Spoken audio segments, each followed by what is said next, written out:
Hey, gang, and welcome to another episode of Try Not to Curse. My pal Sarah is with us now. I think you're the fourth Sarah we've had on the show, so it might get a little confusing for people, but we talk about different things every time. So Sarah is down in Florida, uh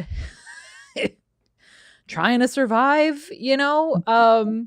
Sarah, at one point or another, was an emergency dispatcher. So I kind of have wanted to pick her brain about that, especially, Christ, being an emergency dispatcher in Florida. Like, what the fuck? But but let's go all the way back to the beginning. I mean, I mean, to me, emergency dispatcher is not one of those jobs that like you think about having when you're in school, when you're, you know what I mean? People think about police officer or firefighter, EMS, whatever, but they don't think like I'm going to be the one answering the calls. How did you get into that position? So we graduated from high school. I think, was it your best friend, Erin, went down there for school and you followed her down? Is that how that worked? Yeah, that's right. We ended up, I kind of transferred schools a few times after high school. And we both ended up back at UConn. Well, she started and finished at UConn, but I've ended up back at UConn. And so after we graduated from there, she just said to me, hey, do you want to move down to Florida? I'm trying to get into vet school. And, I have family down there. I want to get my residency and I want to move with someone. So I said, sure, why I not? love it. I love it. That's awesome. Yeah, it was just time for my dad had just passed away and I was ready for a change. Yeah. So that's how I ended up down here. Yeah. And what a change. My goodness. Yeah, so that kind of led into, I guess, the fact about how I ended up in dispatch, because once I got down here, um, I had a few like call center jobs that weren't really interesting, and I was just kind of doing whatever to just make our rent Yeah. and bills get paid. And I had an interest in going into becoming an EMT and paramedic. Um, and so at the time I was researching all of that, I saw the posting for the city for EMD dispatcher position and decided to apply. And Okay. so they saw that I had you know, attributes, I guess, that would work well. Yeah. And so they hired me. Now, do you get any actual like emergency response training? Like, obviously you get training for how you answer the calls and procedures and codes and all that kind of thing, but do they actually like train you in like CPR and things like that? Cuz I've heard so many recordings of, people, cuz you sometimes you might have to walk somebody through something while they're waiting for emergency services to arrive. So did you get any like formal physical training for that? So on top of they started with a 6 month training program just for the position itself, Okay. um, and then with that comes first aid and CPR, um, physical wise, Yeah. not just over Okay. the phone. Yeah. But you Good. do have to be certified in emergency medical dispatching, which is kind of completely separate from the physical act of it, because you're again telling people how to do these things. And a lot of times CPR, if you're in person, would include mouth to mouth breathing, but CPR over the phone doesn't always include that, because one, a lot of people don't want to do that, and two, it's easier to walk someone through just compressions only. Right. Yeah. It's a whole totally different point of view on trying to explain to someone who's Panicking. kind of freaking out. Yeah. Do Yeah. they teach you how to like remain calm and keep the situation calm? I would imagine that's like 50% of it, right? Is just trying to like, okay, let's, one thing at a time. Yes, they're coming. I know you're freaking out. I know you're panicking, but let's try to keep our head about us. Do they kind of train you on I wouldn't say necessarily diffusing the situation, but just, I think it's really important, the tone that you use and how you approach every situation. Is there training like that involved? So yeah, they go into some techniques, I mean, on how to de-escalate calls.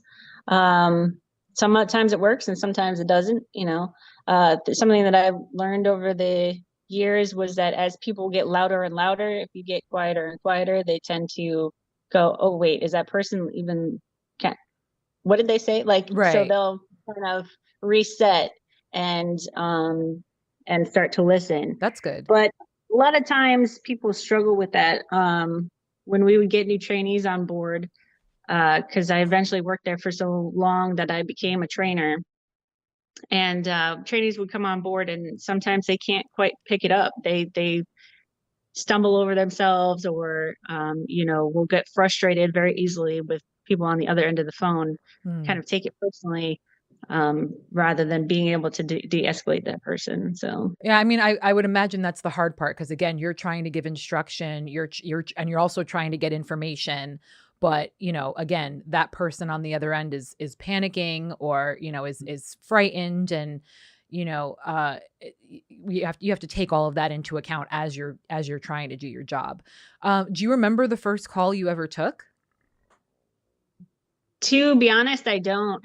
I don't recall the first call I ever took. I remember a few of the first ones that were more difficult to get through. A lot of times, though, people think that every single call that you get as a dispatcher is someone who is losing their shit, Mm, and 90% of them are people are pretty calm. that's good. They'll be able to. They might be nervous, but they're able to follow instruction and listen to what you say, Yeah. um, and follow the protocol. So there's a small percentage though of people that do freak out and then are able to be de-escalated, and then the rare few that can't be de-escalated at all, and you're just listening to someone scream, Yeah, yeah. on the other end of the phone. So but yeah, I had a couple. I worked overnight shift for a long while, and I did receive some very funny calls that kind of stick out in my brain. I think the post-traumatic stress part probably blocked out like a lot of the traumatic Sure. ones, Yeah. Oh but some of the gosh. fun ones, kind of remain. There was a guy who, he was a kid, really, and he had mistaken his KY jelly, Oh. and instead of KY jelly, it was glue, like Oh. the really strong kind that I'm now forgetting what it's called. Like, Like Gorilla Glue kind of or yes, Gorilla Glue, yeah. sheesh. And so he ended up with his hand stuck to his, Ding dong. yeah. Oh boy. Oh boy. Those are always the fun ones where it's Yeah. like you did what now? You're right. Always read the label, folks, and keep But those 2 in separate rooms, for goodness sakes. Why are both of how those on much your tea bedside involved? table? Okay. Um, Now, so, in movies and TV shows, especially now we have, like, emergency 911 or whatever it's called. There's, like, multiple screens and all that kind of stuff. Are you guys does it look like a command center where at your station? Do you have all of those? I realize you obviously need access to a bunch of different information. Um, but, like, for example, because working down in Florida, you were a dispatcher for a decent sized city.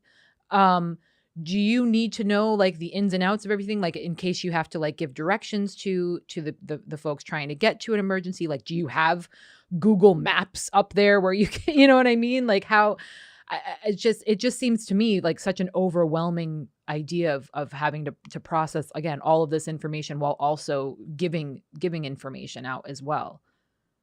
Yeah, so we did have multiple computer screens and multiple programs that we worked on. Not necessarily Google Maps, but we did have a mapping system that was connected to our trucks, and Okay. that would be able to pinpoint the location that we put in, and then kind of direct the staff, firefighter and EMS personnel to that location. Okay. Um, but a lot of the challenge was to figure out where people were.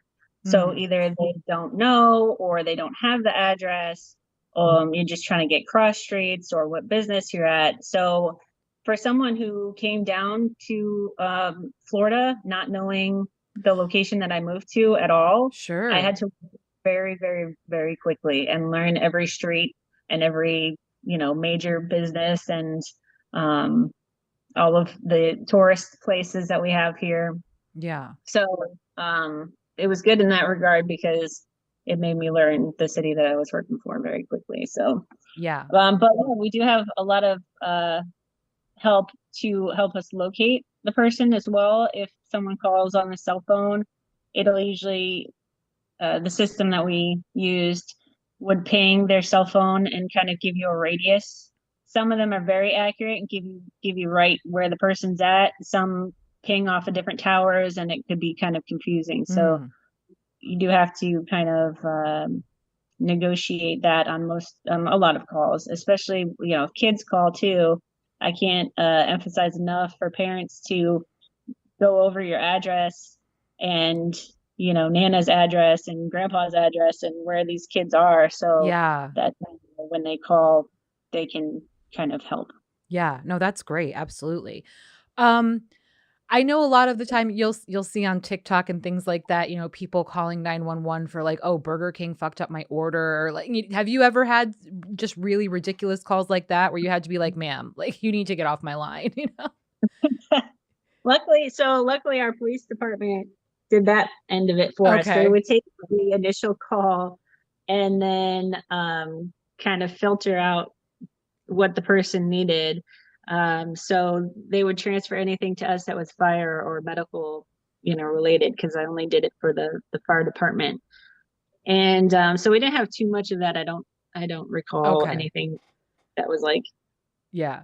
And is that typically the case? Because I remember, a while back, you and I had been talking about that because a dispatcher job became available up here. And, I had kind of started to pick your brain a little bit and sent you the job description. And you were like, oh, it seems like you would be handling it for fire, police, and EMS. So is that typically how it is? Like there's like one hub and then, like you said, then they filter through, where the appropriate people are supposed to, where that call is supposed to go. Yeah, I think it depends on like the size of the agency. Okay. So, a smaller agency might do all three, and then the larger ones kind of separate, police and fire medical, just so that they can, one, kind of regulate the amount that's coming in Mm, and distribute it appropriately. right. So, whereas some towns, might only have one fire station with one little EMS company, we had 24. So Wow. Wow. That's a big city. Holy cow. Um, have you I mean, this is and I don't mean to make it sound so trite, but I mean, you've been doing this for a long time now. Have you been in a situation where essentially your efforts and your instructions did save someone's life? yeah, so there have been times where we'll be recognized after the fact. A lot of the time you don't necessarily find out what happens either, which is kind of frustrating, but Yeah. on certain calls, we'll have where we're recognized for either helping someone through CPR. I've delivered multiple babies now over the phone. Wow. That's Yeah, cool. yeah, that's always fun because then you get to hear the baby cry on the other end, Oh and my everybody gosh. they go that those are the ones that where they're like freaking out, Yeah. and then all of a sudden it's like, okay, everything's all right, type of thing. So Wow. That's nice they recognize you though. That's really good. Because again, in that type of situation, I would imagine it takes quite a toll on your mental health, your emotional health. You probably are just wiped by the time you get home, regardless of the manner of call. It's just a lot. So it's nice to, every so often kind of get that recognition and the follow-up, like you said, to what happened with those folks. So that's good to hear. yeah, yeah, that was always the part that I really liked about the job was actually being able to feel like you're making a difference and helping people. Yeah. So yeah, that was probably my favorite part of that job. Um, is I mean, I'm sure again, you've watched movies and TV shows. Do they get it right what you guys do? Do they are there is it stupid? Is it, do you watch them and be like, "Yeah, okay." Like is it how accurate is it for the most part? I think it depends on, again, like the movie or show. So like there was a show that ran for a while called Night Watch or Night Shift, something like Mhm. that, on A&E, I think. And that one was pretty realistic. I mean, they actually were at the city that I dispatched for some months, and filmed a season there. So that I could say was pretty spot it's pretty spot on. So Yeah. sometimes, the movie with Halle Berry or whatever, she was a dispatcher. That one kind of went sideways, Yeah, I but the was first just thinking part about of that it one. seemed like it was accurate, and then she took off in another direction. Yeah. And yeah. That's wild.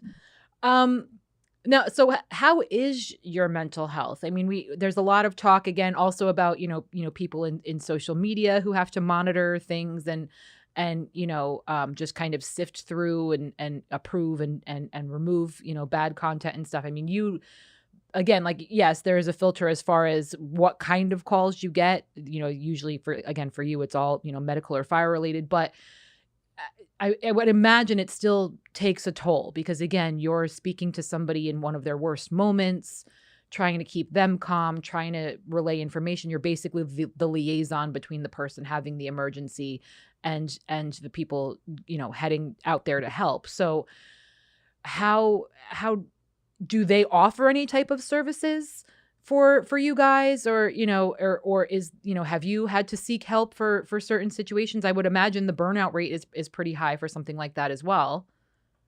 Yeah, burnout rate is extremely high. And uh, you know, over the years, I was good for my younger days. When I started having kids, it kind of uh, came to a head, Yeah. because I would be literally panicking often. When it came to, and we have a pool, in Florida. Yeah. So one, the pool; two, anything in a car. Yeah. And just overly freaking out. Like, I would turn over and check my husband's nose for breathing all the time. Oh, I would wake geez. up in the middle of the night and be like, "Oh my God, is he still alive?" Oh, Yeah, boy. which is probably like normal for some people on the regular, but I felt like it was getting to a point where I was just like, really concerned about my family's well-being Yeah. on the day. And so it's not necessarily something that they talk about, but when hard calls came in that were maybe more difficult than others, they would offer employee assistance, That's good. therapy, and things like that, people to talk to who were in different departments. We had a team of people that would just come to talk. I only really utilized it maybe once or twice. I definitely utilized it for a child who had taken his dad's gun, off of a coffee table, Yeah. and shot himself in the face. Wow. And the family, called, and the child was absolutely deceased, and there was nothing to do but Yeah. listen to these people scream, and it still makes me emotional to this day. So I would imagine so. Yeah, I mean, and again, our generation, we were sophomores in high school when Columbine happened. Again, you being from Connecticut originally, with Sandy Hook has happened. You were down there when Parkland happened, when the Pulse shooting happened. So I would imagine that's something that plays on your mind often as well. Again, like you said, having children there and being behind the scenes essentially, and hearing all the ins and outs of those kinds of things, and understanding the procedures and all of that stuff. And then again, it being Florida, the government of Florida, and all of the things that come with that as well. Are you? I would imagine, again, as we said, so you get a really bad call like that. That's distressing. I would imagine you don't get the opportunity to be like, I need to take a step back or I need to go because it's you're there to provide an emergency service and at any minute other things can happen, can go off. It's not like you get the chance to, remove your headset and take a beat. You still have, the calls are still going to come in.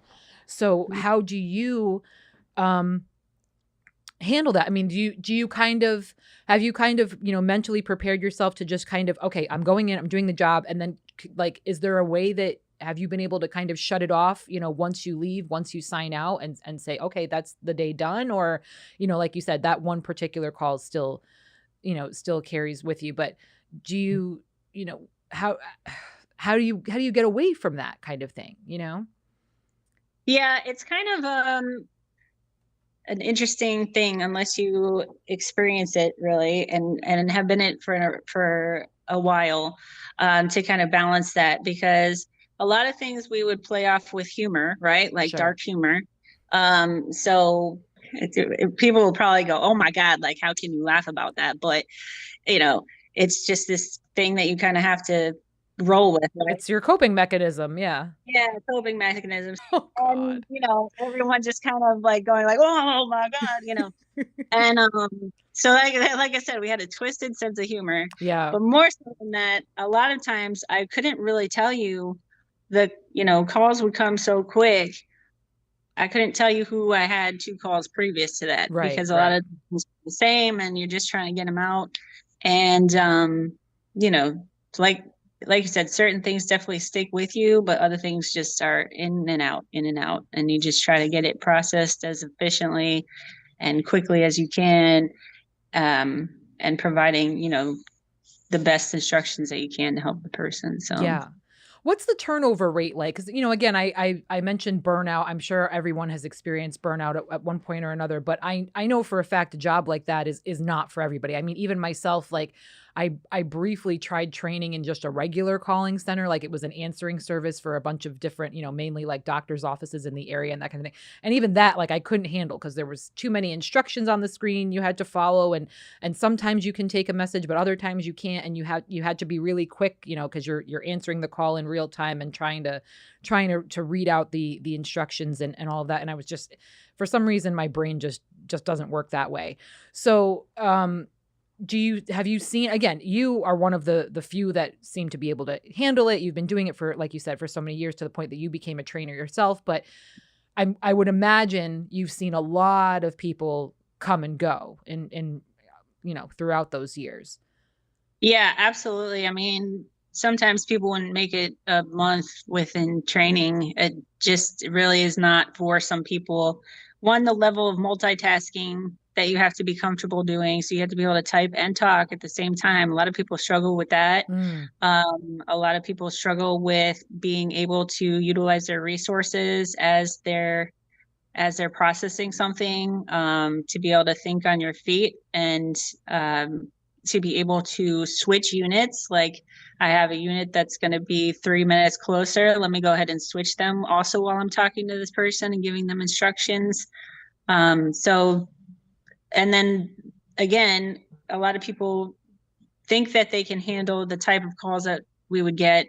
And then we're like, I clearly cannot handle this. yeah. Well, because again, I think as a society, we think we've seen it all, right? From TV, from movies, from social media. We say nothing surprises us anymore. But I think when you actually hear a real live person on the other end of that call, again, this is real life now. This is not Hollywood. This isn't somebody else's video that's been heavily edited, what have you. This is a real human being in crisis mode on the other end of the line. Um, again, are like you said, there are services, there are things like that, but I would hope, again, the fact that you're in Florida is a big factor.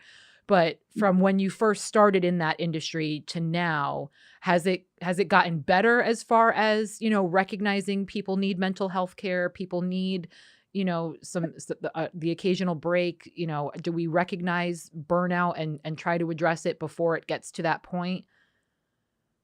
I would like to say so, but I don't know that it's actually gotten any better in real time. Like, I think they try to implement things and um, do the best that they can. But again, it's something that goes unsaid because this is It's the where you job. work. This is the job. Like Yeah. it comes with the territory. I do think that Florida did recently make telecommunicators um, like actual first responders. So they changed that because originally dispatchers were just dispatchers and EMS and firefighters were the first responder personnel that would get like certain benefits. Okay. Um, so I think they've recently changed that to make it so that dispatchers are considered first responders as well. So That's really good. yeah. Oh, and I just had a question. This happens all the time. Jeez. Um, again, well, and also in that vein, has the technology improved? Again, it's when you're working with a government entity, it's they don't want to spend money, they don't want to update things, they don't want, have things gotten better in that regard as, as the population grows, as the city grows? Uh or That's do you funny. feel like sometimes you're working with one hand tied behind your back? Yeah, that's so funny. So uh, I would say most of the monies for public service first go to the firefighters and the police department. Okay. That's who takes precedence money wise. So when it comes to dispatch, my particular dispatch had been trying to upgrade their dispatch system since I started working there, which was in 2008. And it's now 2025, and they're Ugh. still on upgrading the system, and it has not gone through yet, but they're hopeful this year. This is our year. I mean, listen, the money aside, I do understand that logistically it's a lot of work. It is a really hard thing to do. But sheesh, if anybody needs, to be on top of things and be at the forefront with as far as technology and uh, reach and range and battery life and all those kinds of things, I would think it's you guys. Sheesh. Um, how was COVID for you? Again, you are an essential. I was an essential. We're both in very different roles. What was COVID like down there?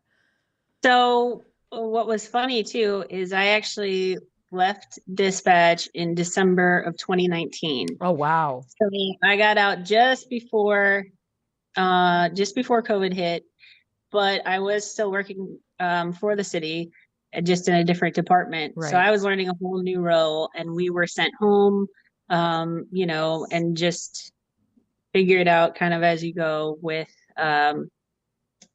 what we give you type of thing, which was like Yeah. a laptop, basically. But my colleagues at Tampa Fire, they said every day it was someone not breathing, non-breathers and Yeah. difficulty breathing, just really inundated with calls. They had a new protocol that they kind of went through for um, like a pandemic. Basically, there was a new card that came out that they had to utilize, read through and whatnot. So they followed those protocols. But I can't really say on the standpoint from that side because like I said, I got out just before it. Yeah. Um, Yeah.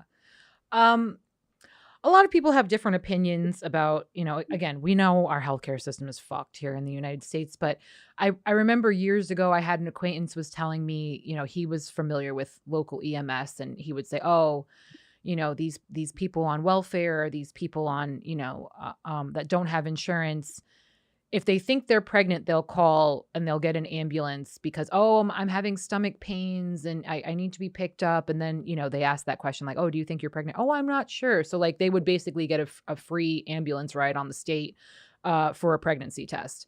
Um, have you heard of things like that? Have you, I mean, I don't know that I have an opinion one way or another. I think, people got to do what they got to do, but um, again, being in Florida, such a controversial state, um, do you see things improving as far as how we handle folks that need those government services, those resources? Do you see people taking advantage of the system? Do you see I mean, I don't know how to eloquently word this to get my point across, but have you encountered, have you heard of stories like that where people, and again, I don't know what your opinion is, but where, you could see people kind of taking advantage of the social service systems that are available to them? So, the system that we had, the questions that we asked kind of rank people as far as what medically medically speaking, is this person having a crisis or not? Yeah. So we'll always send them an ambulance, but it's the level of ambulance that changes. They have what they call basic life support ambulances, which are just with an EMT on board, and it's basically someone to pick you up, make sure that you're all right, and then bring you to the hospital. Now that versus what we call rescue cars, which have our paramedics on board and our advanced life support systems. So those are for people who are truly having a medical emergency. And then on top of that, for people who are really unwell, we would add a fire engine on top of that who have additional paramedics on board, and then can also assist, because sometimes you need more than just two people to help out. So the questions that we would ask would kind of, designate who gets what. And then upon first dispatch, and then, say someone says, oh yeah, I'm having like really bad chest pain and trouble breathing, that would get a rescue car. But once they get on scene, a lot of times they ask for, oh, I just need a BLS ambulance to come take. So they would have a BLS ambulance meet them there, and then they would take the person to the hospital. Okay. So I never really, there were plenty of people who we had that were like frequent flyers that, would call often, but that's not to say that they weren't having a medical emergency or what they thought were having a medical emergency. Sure. So everyone in our division is always really good about not just playing it off like, oh my God, this person's calling again and they don't have a problem, Right. We did as we usually would, and send out what we need to send. And then, once they get there and make an evaluation, then they can go from there. Okay. Well, that's good. I think that's how it should be, right? Every call should be handled the same, with the same care and concern. So that's really good to hear. What I would imagine the medical calls, because again, you said you were handling for the fire department. I would imagine the medical calls are more intense than a call for a fire. Is there a big difference between the two? Again, I feel like medical calls, like you're also providing kind of a service for the person on the other end, whereas a fire call, it's just, oh, okay, this is the location, this is what's going on, or are there different levels of intensity for both? Yeah, there's different levels for each. I think most of our calls were medical. So like probably 80% medical to 20% fire related. And a lot of fire related things are just like, oh, there's trash burning over here, or this dumpster's on fire, or there's a mattress burning over here. And then you'll get the house fire or the structure fire. And just depending on the size of the building and how large the fire has spread prior to someone calling. A lot of times, like I said, I worked overnight. So at nighttime, usually fires go for a little bit longer. So by the time someone notices, okay, the whole place is on fire and I don't know if anyone's inside, it's my neighbor and her 3 kids. Like, I'm not sure if they're out or not. So those can kind of have people in a panic. We also did things like, vehicle crashes. A lot of the time, people would be distressed about that because of how many vehicles were involved or the level of damage that's been done, that they can see, and body parts and things like that you wouldn't normally see on day to day. So those tend to be a little bit more descriptive. We handled water rescues as well because we're on the water. Okay. So if there was a boat crash or a jet ski accident, or someone, decided to jump off of a bridge, these type of things that we would respond to in our boats. And those can be even more difficult because you got to try to locate, in a area of water that's vast. Yeah. And you got to help these people find where, the injured people are at. So those can be challenging as well. So we dealt with all sorts of different kind of calls, really. Yeah. I know, when there's a big natural disaster, I mean, again, even, 9/11 happened when we were seniors in high school, and, you saw all the different services coming together from all the different boroughs, from out of state, things like that. I'm remembering, that I think there was that one apartment building that collapsed in Miami. So do you guys like send your people over there when it's a big disaster emergency like that? Do you guys coordinate with other departments and other towns, and if something major happens? Yeah, so I was on a team that could be deployed if they needed additional dispatchers. I never was, but I was trained on that. We do have our fire personnel and EMS personnel had specific training to go help in natural disasters and things of that nature. Okay. So we had several hurricanes while I was here. And, usually that requires everybody on deck, hands on deck, and you're staying at the dispatch center for 3 or 4 days or until they release you. Yeah. So those were always fun. Well, so walk me through something like that, right? I mean, again, Florida, you guys have, what's considered hurricane season. You're aware, you're always watching the weather. You're always watching, to see, if is it going to become a hurricane? Is it going to hit land? All that kind of stuff. So in a position like that, when obviously you're needed, you're detrimental, do you get there like 24 hours ahead of time? Because obviously they don't want people driving through a potential disaster to get to the job. So how much time do you have in advance to kind of prepare? And also, because again, you have your family to consider too, and say, hey, mom has to go to work. I might be gone for a couple of days. What's the I guess the procedures for something like that?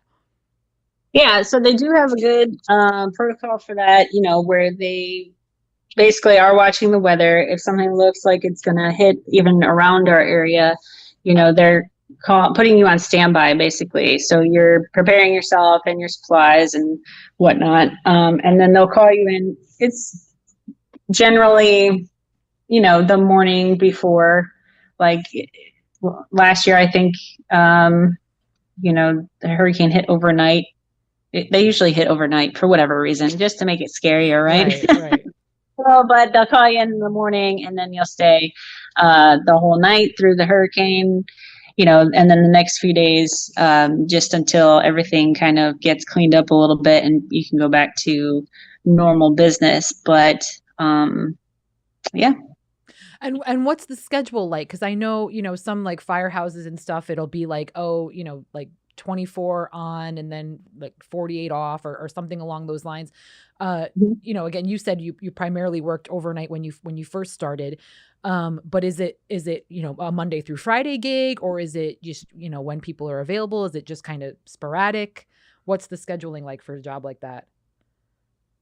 So this is reason number 2 why I ended up leaving it, because the scheduling is all over the place. I mean, technically you're scheduled for your 40 hours a week.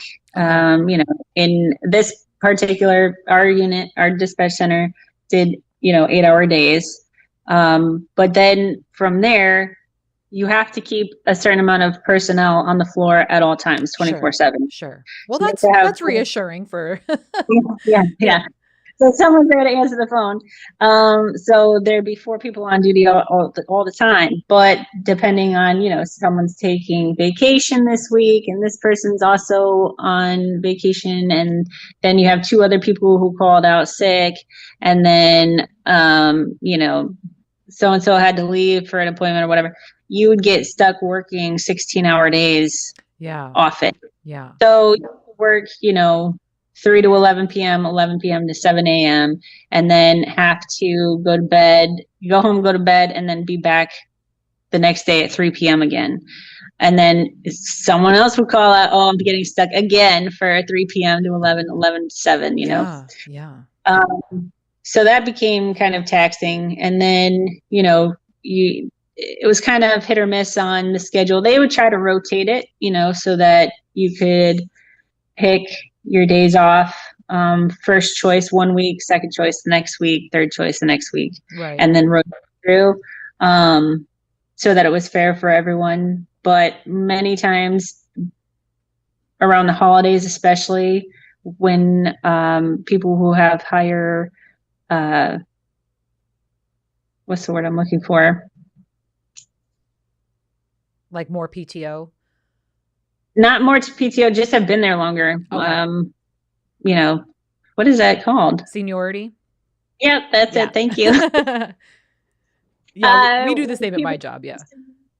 You know, take every single Christmas week off and every single New Year's week off every year that I had been there, Yeah. and so it would be impossible sometimes to take certain things off or certain events. We have Gasparilla every year, which is like a big parade and a big event, and we would always have to work.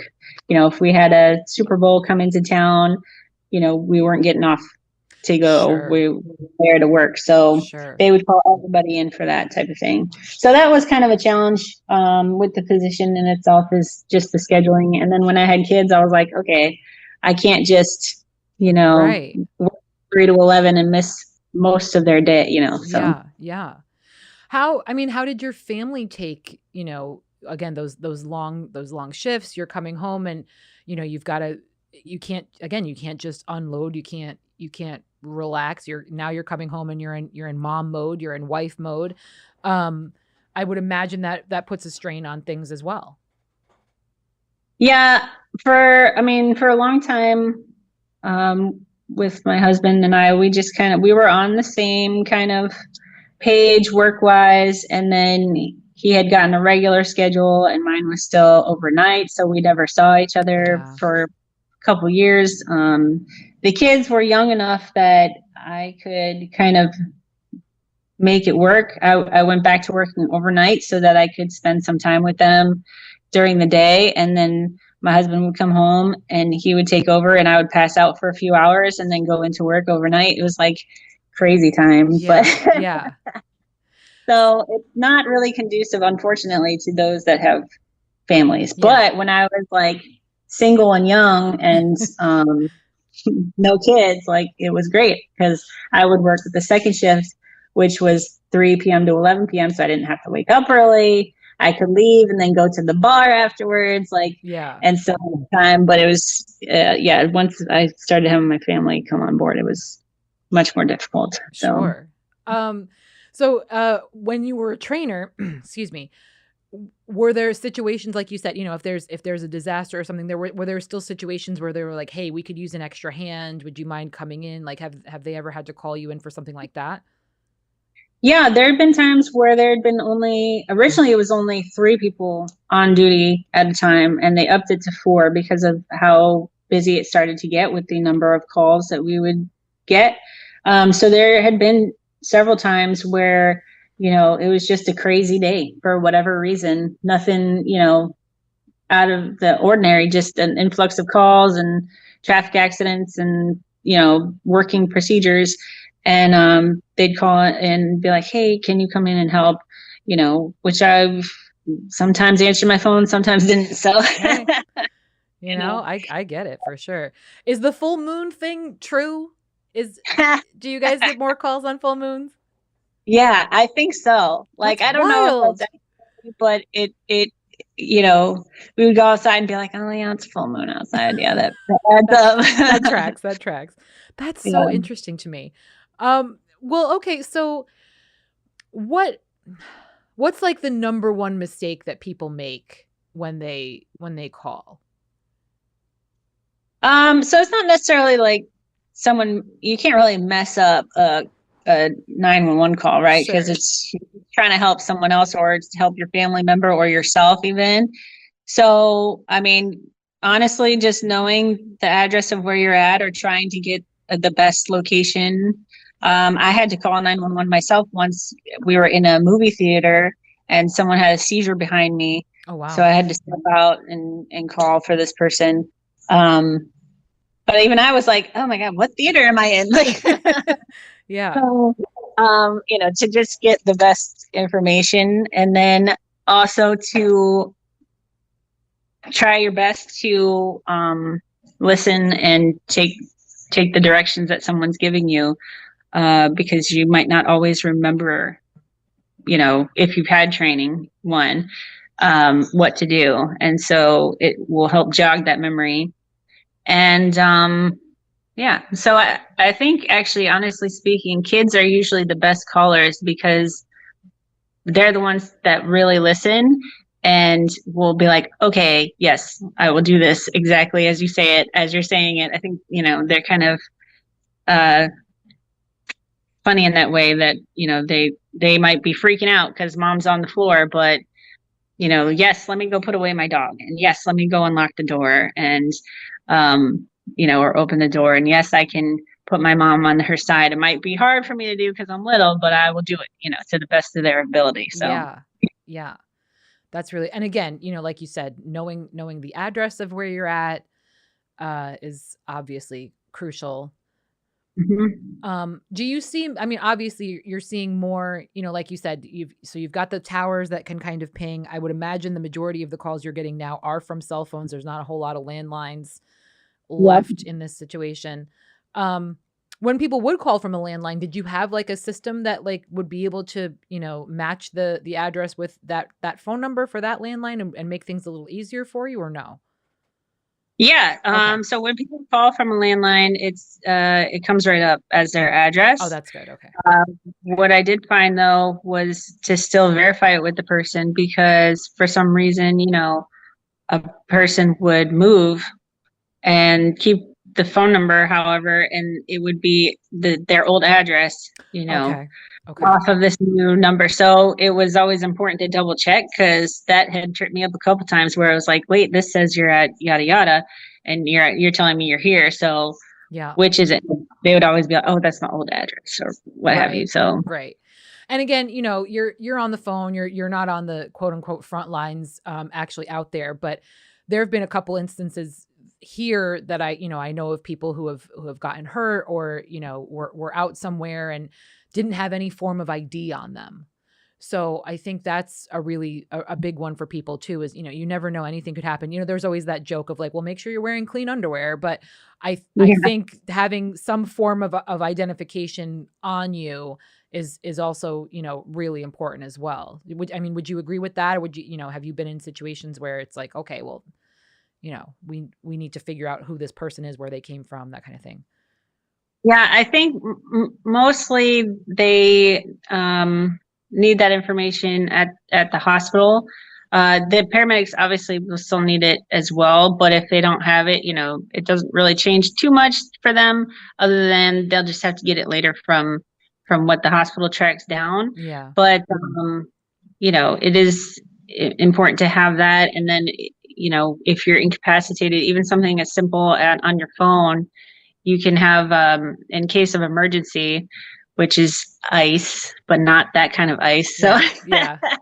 so in case of emergency on your phone, that way, if someone can't get into your phone, they can still say, "Oh, this is the in case of emergency. Let me call them up and see." But Right.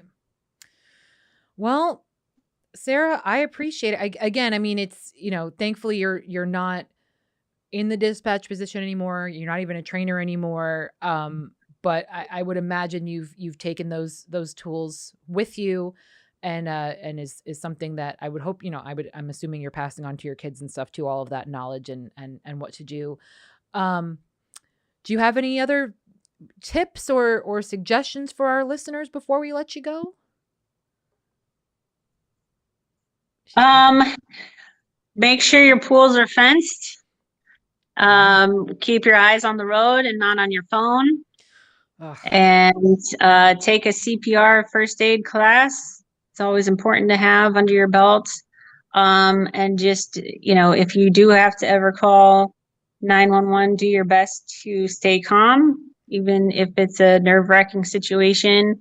And hopefully the person on the other end of the phone will guide you through as necessary, and can do their part of it as well, so that it's not a frustrating experience for you. Yeah. Well, and obviously, yeah. And well, then obviously, and following instructions too. I'm just going to be a little trivial at the end here while we wrap up, but a lot of people have been talking about that documentary, The Poop Cruise. Have you heard about this on Netflix? Yeah, seen it. Yeah. Yeah.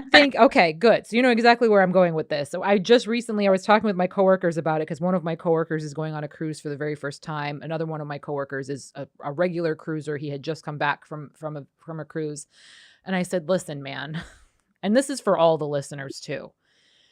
If you're in a situation where you lose power, you're stranded, you can't do anything, follow the goddamn instructions that you are given, including, but not limited to, should the toilets break down and you are instructed to shit in provided hazmat bags, shit in the fucking provided hazmat bags. Oh my fucking God. Oh, so again, you saw it. They interviewed like 5 or 6 people that were on this cruise, and every single one of them, I'm not shitting in a bag. What? You have no power. You can't go anywhere. You can't flush a toilet. Shit in the bag, dude. When in doubt, shit in the bag. I mean, but again, I understand. Like, to me, the moment within the first 5 minutes of that documentary, I was like, oh, if this is a perfect example of humanity, and of that we've lost as a society. You know what I mean? It just everything broke down within like the first hour of them losing power on this cruise ship. If you're not into poop stuff, don't watch it. I have a friend that has a very strong gag reflex, and I was like, girlfriend, you're not watching this, are you? She's like, oh, is it really that bad? Yeah, it's that bad. It's gross. But again, I think, like you said, people tend to freak out and panic, but if there are people there trying to give you direction, at the end of the day, do as you're told. Do as you're told. Set the example for other people around you, even. And do the best that you can to keep your head on your shoulders, and poop in the fucking bag. Yeah.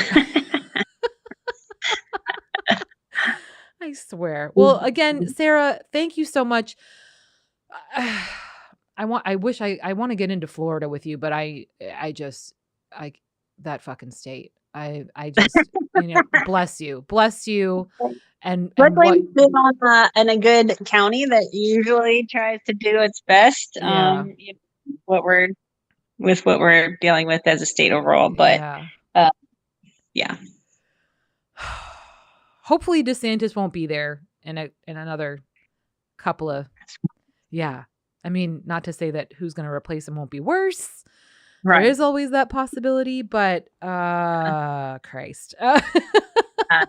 Well, hey, we need more like northern state people to come down and fight the good fight with us. So yeah, for sure. Well, again, Sarah, thank you so much for coming on and chatting with us, gang. I hope you learned a little bit here.